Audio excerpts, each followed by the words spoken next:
Nai baba, mombe mudzimai kana achinge aita chifambi kana kuti atsautsira aita bonde nemwe murume, ndo chikomba. Kana aripwa mombe murume wacho, mombe ndedzani kana dzapinda mumusha? Ndedze murume. Ndedze murume. Sei muchiti ndedze murume? Nekuti iye mukadzi kuti agova mumusha maakaroorwa. Saka mombe dzine dziri dzemurume. Ndedze murume. Mudzimai haana kutonga kwaanozoita padziri. Haanotonga nekuti mukadzi akatoroorwa vabereka vakadya pfuma kacho.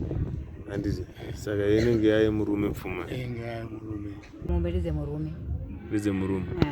Sei muchiti ndedze murume but mudzimai ndiye anenge abuda mumba?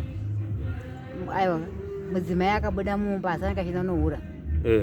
Saka mombe dzese dzemukadzi sei? Mombe dzese dzemurume noti ndiye ahurira mukadzi murume. Murume anenge akatora mukadzi achimuroora ubomba kwavo. Saka anenge akaenga murume wani. Anozobuda mumba sei? Alright. It's obvious murume ndiye anopiwa mombe kunyange mukadzi wakanga abuda. Nekuti ndiye akaroora kwana atezvara, mukadzi anenge achitadzira chii? Murume wake. But mombe dzine dzaunzwa nemukadzi ka? Dzinenge dzaunzwa zvadziri nomukadzi kako, mukadzi anenge atotadzira murume wake. Saka mombe dzinopiwa murume. Ndedze murume. Sei muchiti mombe ndedze murume? Ndine ndakatora mukadzi kuti auye pamba ipapo. Saka kwaenda nohura mombe dzidzi dzinouya pandiri ndindahurirwa. Kwakahura ka7 mune muchingodzitambira che? Kokupedzisira kacho kwakuenda ndinotambira dzokutanga chete idzodzo. Alright.